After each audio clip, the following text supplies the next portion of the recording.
Since 2006, Israel and Hamas have fought 5 wars. They typically unfold in 3 separate phases, including an air campaign, ground invasion, and a withdrawal phase. What tactics did each side use, and what lessons did they learn? We'll also explore the key geopolitical factors that led to the wars, because I think it's important for even regular soldiers to have a good understanding of the context in which they're asked to fight. I'm Cappy, a former US Army infantryman and veteran of the war in Iraq. This video was researched and analyzed by myself and a US Marine Corps logistics expert. One place that we can trace the immediate lead up to the 2008 invasion of Gaza is in 2005, when Israel ended their occupation.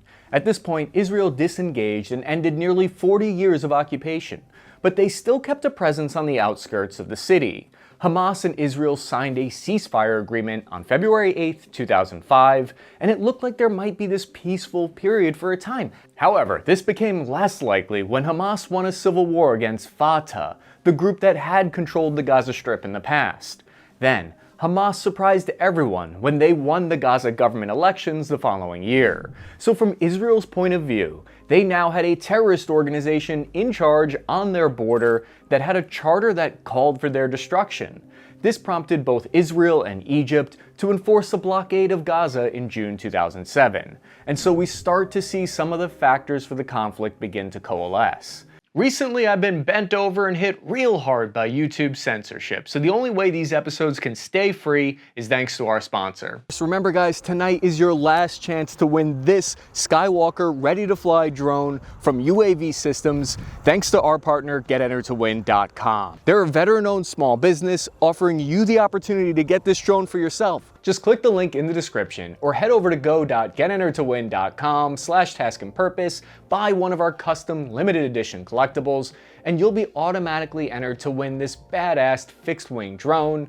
The Skywalker long range drone is a highly versatile platform that can be used for mapping, surveillance, and carrying a specialized payload. Packed with commercial and military grade tech, this UAV has an incredible live HD video action camera, plus encrypted telemetry radios protecting your privacy. But remember, your chance to win ends tonight, so click the link in the description and hurry over to go.getentertowin.com/taskandpurpose, grab a cool limited edition mug, and get automatically entered to win this awesome Skywalker long-range drone before it's too late.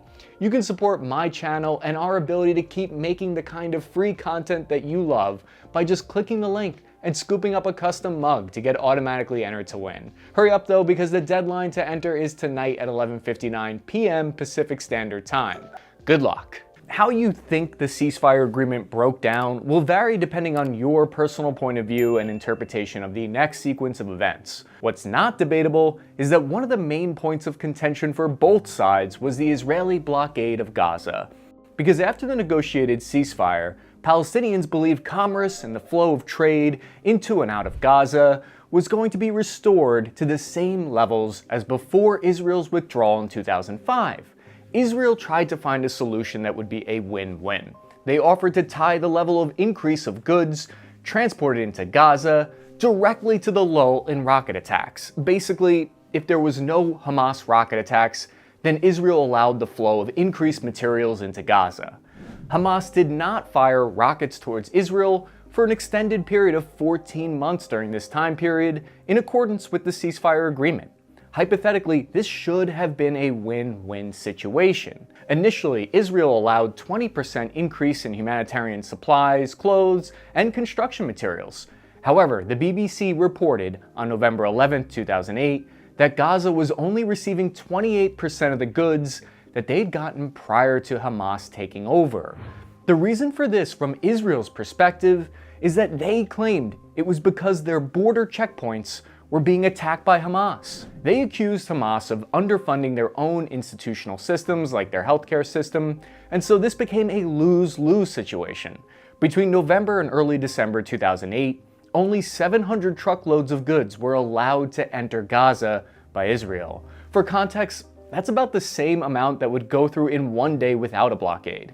Therefore, Israel started facing brutal Hamas raids, where IDF soldiers were kidnapped and a Merkava tank was destroyed with an RPG.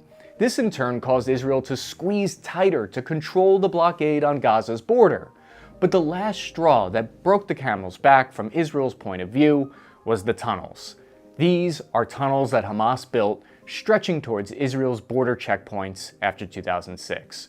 They're called terror tunnels, and they were used to kidnap and kill IDF soldiers stationed along the border. This was categorized as a ceasefire violation by Israel. So in response to these kidnappings, on November 4th, 2008, IDF soldiers launched a raid to destroy one of these key tunnel systems, killing Hamas fighters in the process.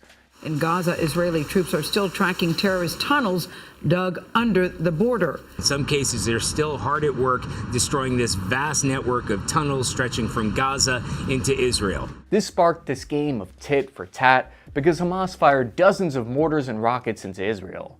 On December 20th, Hamas confirmed they would not renew the ceasefire. So if you're the IDF commander, you're sitting in his shoes, this is the numbers that you're being briefed on every single morning for 3 years.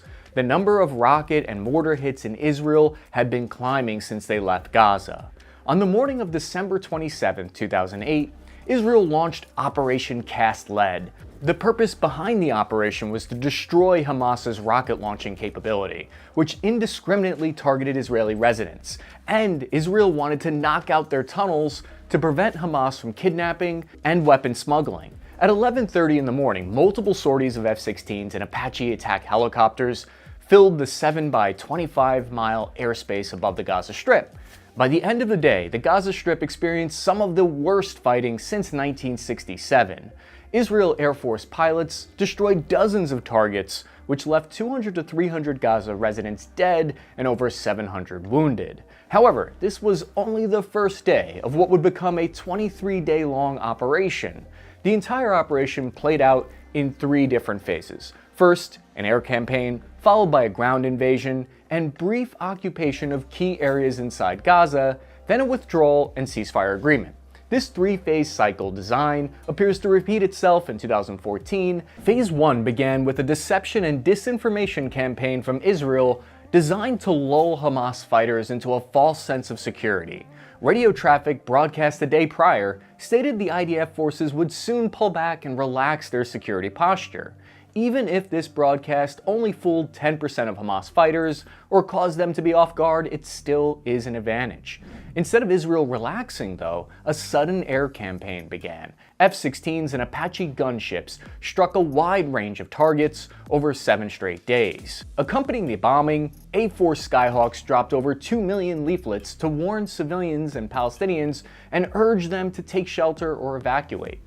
Take a look at this geospatial analysis published after the conflict that tries to capture the extent of the bombing campaign. Satellite imagery reveals 2,692 buildings destroyed, 220 craters covering roads and bridges, and 714 impact craters over open land. By destroying main road routes, Israel is able to cut the enemy off. One thing I noticed was that most of the bombing appears to be in the northern section of Gaza, west of Jabalia, and north of Gaza City proper. Then, see how a second high concentration of bombing appears along Gaza's southern border with Egypt.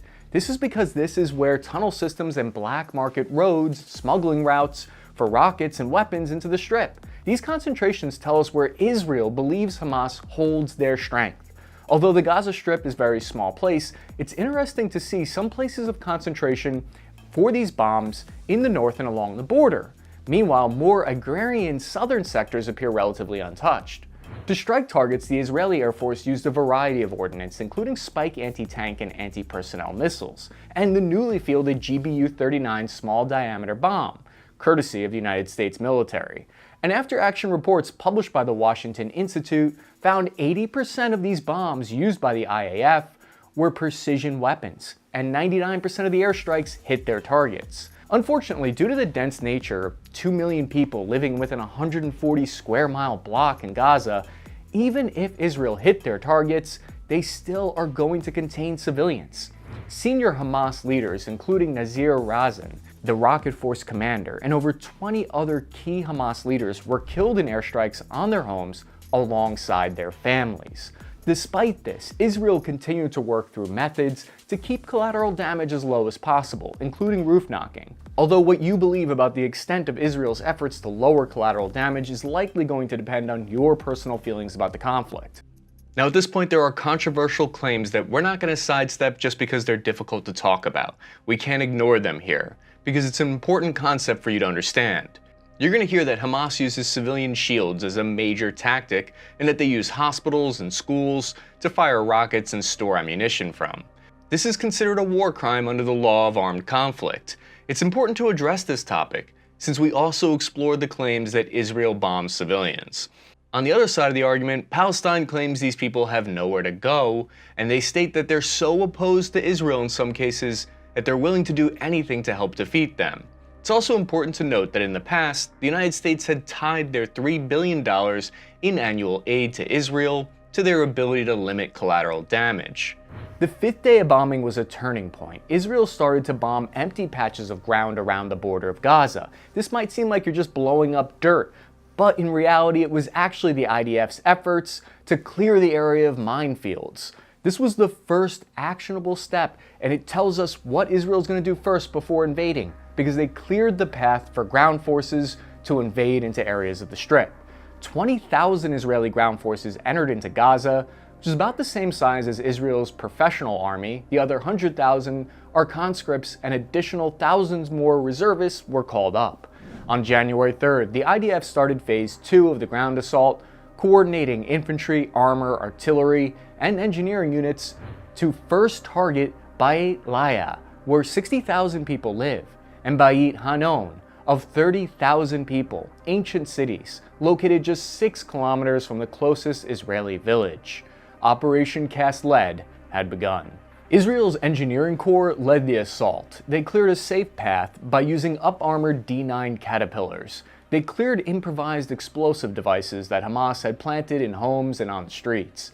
IEDs, they're often disguised as innocent-looking things, like trash. I remember one time in Iraq, when I was there, they planted one on a bicycle. So Israel used a tool called Black Thunder, which is an unmanned remote-controlled variant of the Caterpillar to work from safety. They used a miniature robot called Viper to check anything that looked suspicious. In my unit, we called these robots Johnny 5. They were a pain to set up, but they worked great once you had it connected.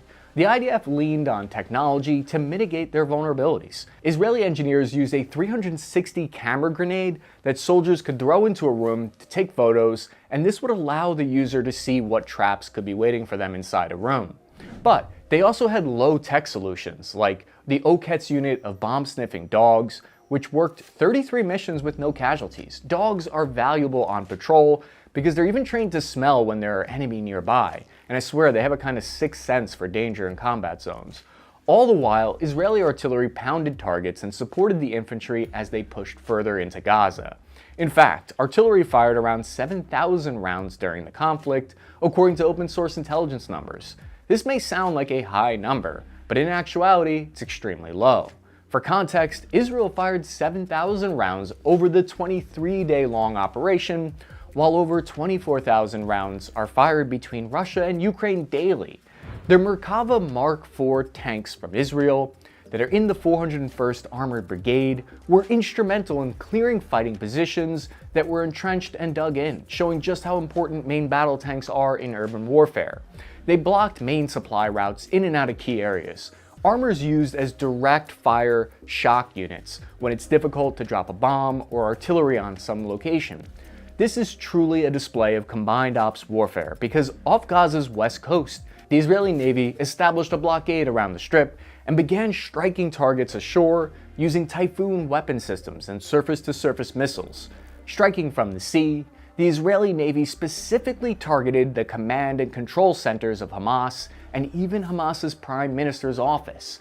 The plan was for Israel ground forces to sweep in, to come in from the north, while at the same time crossing the border south of Gaza City. This plan effectively cut the population off from north and then off from the rest of the Strip, basically creating this closed-off pocket of the enemy. By January 4th, the IDF had successfully split the Gaza Strip in two. This allowed them to push down from the north to squeeze out Hamas fighters. According to recounts of events, Israeli forces reportedly bisected Gaza and surrounded Gaza City. Fighting around northern Gaza was extremely challenging for the IDF soldiers. Hamas had years to prepare for this operation and dug out an underground city to use against them. I think it's important to keep in mind how terrifying it is for your average soldier to conduct urban operations versus any other environment.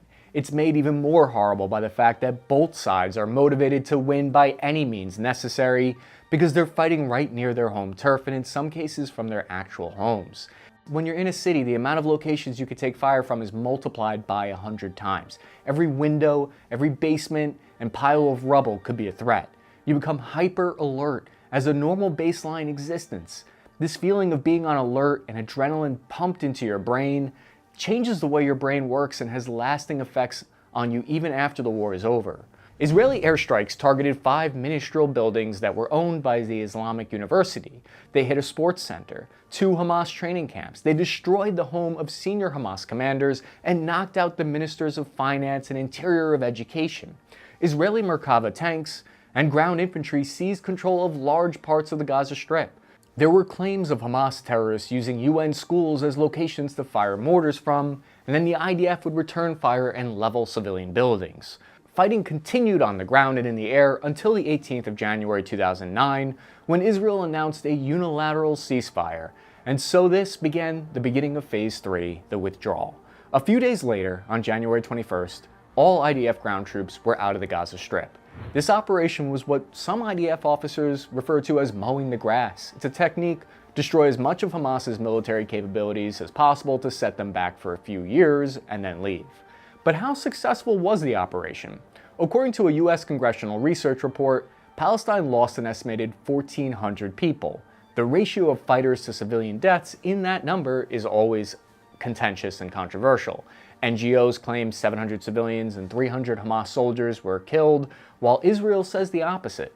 The reason calculating these numbers is complicated and messy is because during the fighting, Israel killed hundreds of police officers that they claim were legitimate military targets. But this is controversial because international law states police officers are civilians, unless they're incorporated into the armed forces. So, does Hamas police officers count as military affiliated? Israel claims that many served dual roles as soldiers and police during the conflict. Civil buildings, government, and financial services that support the Hamas war effort were also struck during the attack. Further complicating estimates is the fact that Hamas fighters often arrived at casualty points unarmed and not in official uniforms, making them hard to distinguish from civilians. Israel's tight grip on the operational area prevented many third-party journalists from entering the combat zone and providing unbiased reporting on the incident. As a result, Israel received a lot of negative coverage over. But at the same time, tactically in the war, Israel had won a great victory. You might be wondering why Israel didn't take this opportunity to clear Hamas out entirely. At this point in time, it didn't really make sense for them. According to researchers from RAND, Israel never strived for a decisive victory in Gaza. While it could militarily defeat Hamas, Israel could not overthrow Hamas without risking the possibility that a more radical organization would govern Gaza. Nor did Israel want to be responsible for governing Gaza in a post-conflict power vacuum. However, this calculation could change in the future. War seemed unlikely because from December 2012 all the way to July 2014, Hamas worked specifically to not fire rockets into Israel, and they policed other militant factions to do the same. Israel's Prime Minister Netanyahu himself said in 2014 that rocket attacks were the lowest they'd been in a decade at that time. The immediate lead-up to the 2014 Israel-Hamas war was due to a number of different factors that everyone will personally put different weight on. However, there are 3 main geopolitical factors that I believe push the two sides to war. The first is Palestinian unification, the second is Egypt's new opposition to Hamas, and third is Israel's blockade. Despite the relative calm, reports indicated that Israel hadn't loosened their grip on the blockade of materials into Gaza. Part of the reason for this might be because between 2011 and 2013, the Arab Spring occurred, and Egypt's government was run by the Muslim Brotherhood during this time, which were aligned with Hamas. This meant Hamas could open up new tunnels and cooperate with Egypt. These tunnels became a key source of revenue for Hamas. Hamas used this opportunity to reach out to Fatah in the West Bank in an attempt to reconcile and start to form Palestinian unity. Then, in 2014, Egypt's new president saw Hamas as an enemy and shut down their smuggling routes. Israel saw a Palestinian unity government as a threat and said it will, quote, not negotiate with a Palestinian government backed by Hamas, a terrorist organization that calls for Israel's destruction, end quote.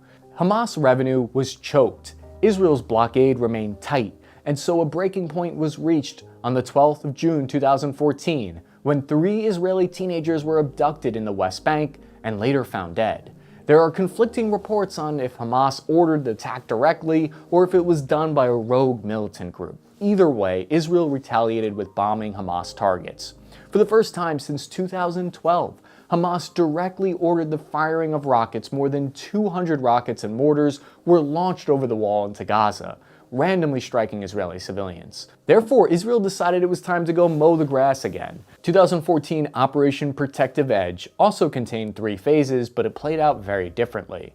Phase 1 started with hundreds of airstrikes. However, unlike the 2008 campaign, this time Israel did not appear to have achieved operational surprise, and therefore the 1,700 airstrikes during Phase 1 did not have the same level of success as those during the first conflict in 2008. This map, produced by Israel's intelligence, shows Hamas rocket launch sites and locations, or like in Iraq we called them point of origin or POO sites.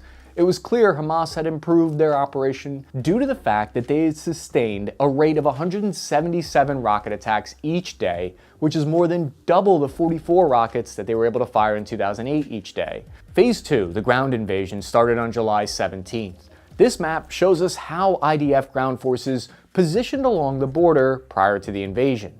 Under the cover of darkness and artillery fire, Israeli forces moved across the line of departure, and again, like last time, they moved into Beit Hanan and Beit Lahiya. By 2014, Israel had an extensive night fighting advantage with high-tech night vision goggles and thermal optics, and they sought to use this edge. However, this time around, in round 2 in 2014, Hamas fighters were waiting. They knew Israel's game plan, and they set up fighting positions perfectly positioned.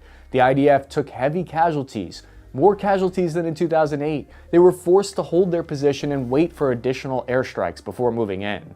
On August 3rd, more IDF troops withdrew from Gaza, and finally on August 26th, a ceasefire was reached, and all soldiers were withdrawn. The battle was twice as bad for Palestine, 2,300 killed, and 5 times as bad for Israel, with 64 soldiers KIA and 469 injured. One poll after the war found 86.5% of Israelis were unhappy with the ceasefire agreement and the terms of it.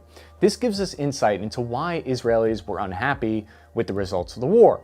The reason stated was, quote, Hamas continues firing missiles on Israel, not all tunnels have been found, and Hamas has not surrendered. Polls are, of course, not fact, but it gives us an idea and some insight into the psychology of Israel on this conflict. Also in the aftermath, this RAND report made 5 high-priority recommendations to the IDF based on the results of the war. One key takeaway was that Israel could help by doing more red cell thinking. Red cell thinking is basically when you think like your enemy to understand how to thwart them. It's something that's hard to do because you're conditioned specifically to not see or be empathetic or see from the enemy's point of view. And yet it's an important part of what makes a great commander. The report also recommended investment into better armored vehicles because the M113, the armored personnel carrier by the United States that was used in the battle, resulted in multiple Israeli deaths. Also following the war, international donors pledged $5.4 billion to Palestine to help reconstruct Gaza.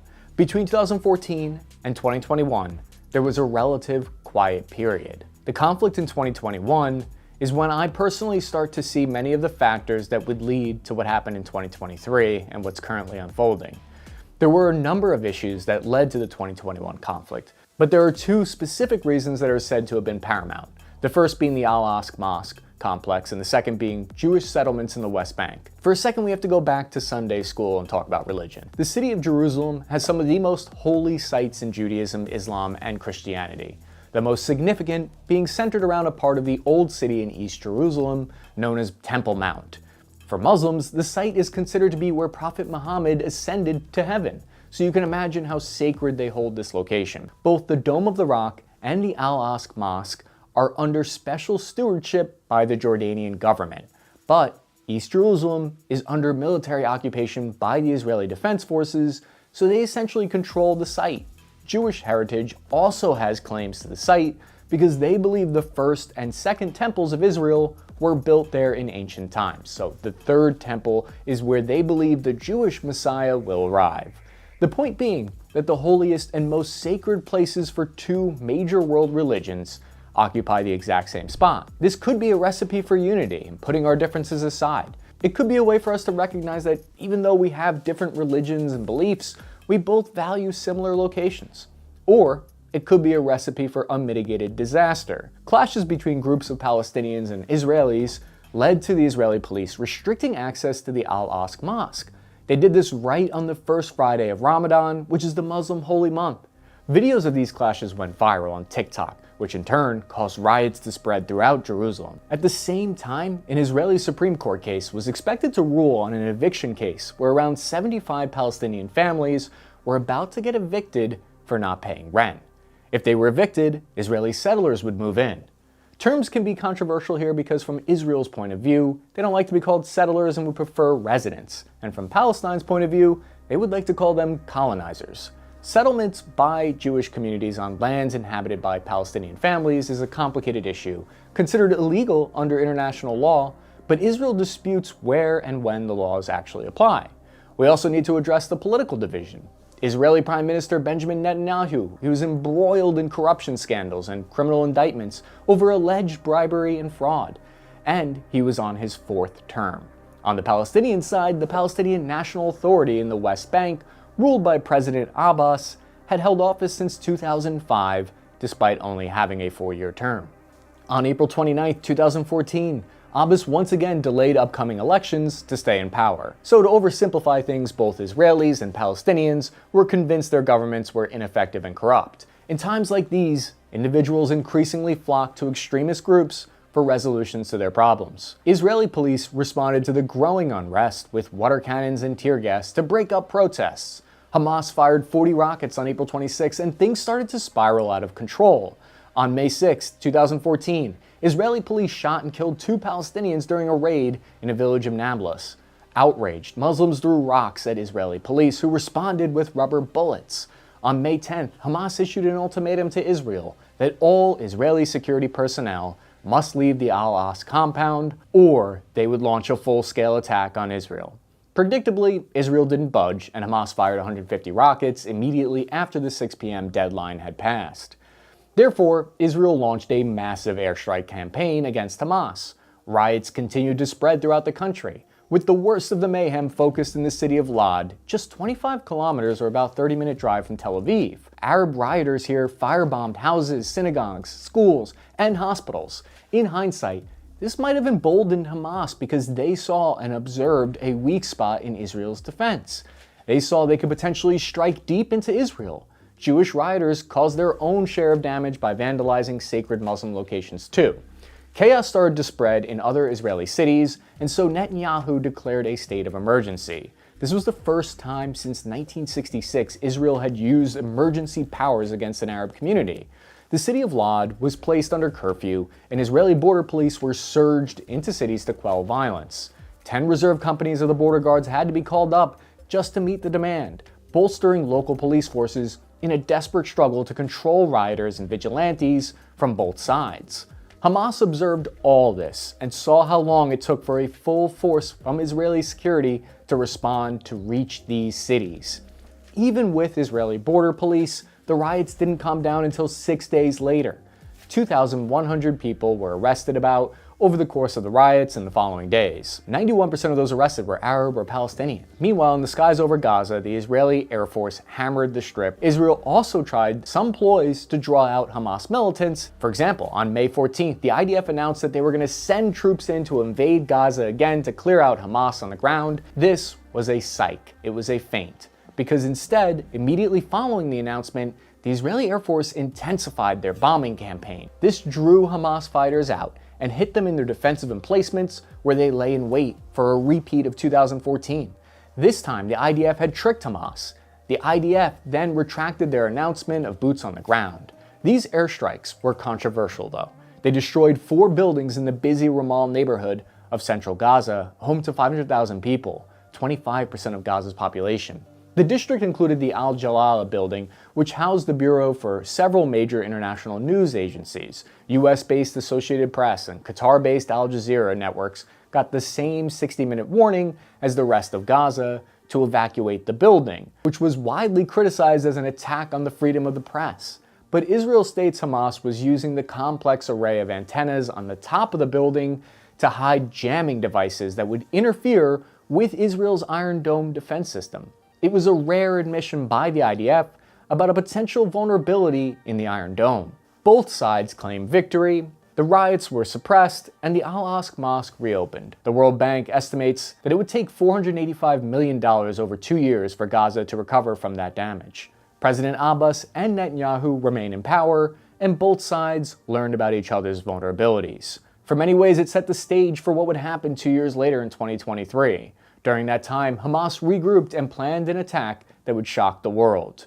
Critics within Israel argue the campaign made Israel less safe in the long run. The massed rocket attacks exposed Iron Dome's vulnerabilities to being overwhelmed. Hamas was able to fire 4,000 rockets, which was 3 times the rate in 2014, to say nothing of the rate in 2008. This signaled to Israel that they couldn't loosen their grip on the blockade. In the 2008 invasion, Israel caught Hamas by surprise in their ground invasion.